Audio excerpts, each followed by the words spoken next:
My only complaint is that the lights did not work out for me how I wanted them.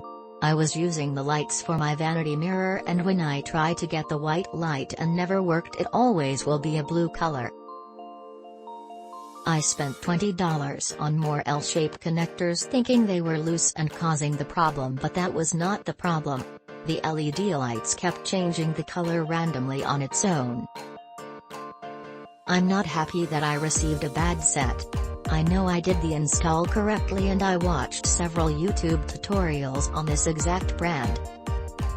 I'm very happy with its brightness, functions and compatibility with Alexa. I definitely recommend it.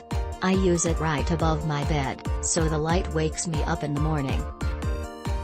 I am a Philips Hue fan and was looking really hard at the light strip. The price seemed a little high and I don't see us changing the colors all that often. Just for seasonal stuff. So we opted to try this first. Full disclosure, I did not try to pair it with Wi-Fi. I felt the remote was just fine for our purpose. Package, it was nicely packaged and the LEDs were on a plastic stool. Made it a little easier for install. LEDs, nice and bright, colors seemed pretty good. Maybe not as mood-setting as Philips, but the basic colors were there. Instructions, the print was super tiny, so have some glasses. It says to line up the red arrow with whatever. I thought I did that and plugged it in, no lights. So I flipped it over and voila, lights. So whatever I was supposed to do I didn't apparently, but it is easily corrected. Application, I was lining the top of some cabinets. So I had to cut in two places and use a connector. I cut at the indicated spot, which it seems there are plenty of as they came out almost perfect. The plastic cover/silicone is not too tough to get off. I just scored it about half back with a razor knife, being careful not to damage the ribbon, and peeled it off.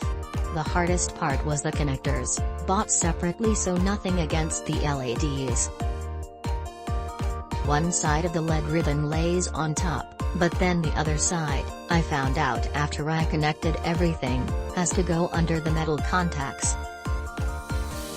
Once I figured that out, it was pretty simple. Anyway, attached is the end result, cut on either side of the raised cabinet and fed with an extension to the top of that cabinet.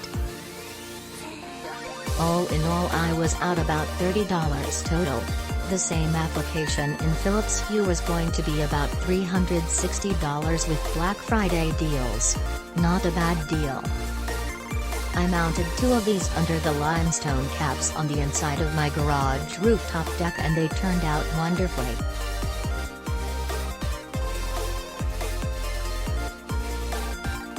The 3M adhesive they use is incredibly sticky and surprisingly sticks well to limestone, even though I put the silicone grivers for 10mm LED strips every 10 to 15.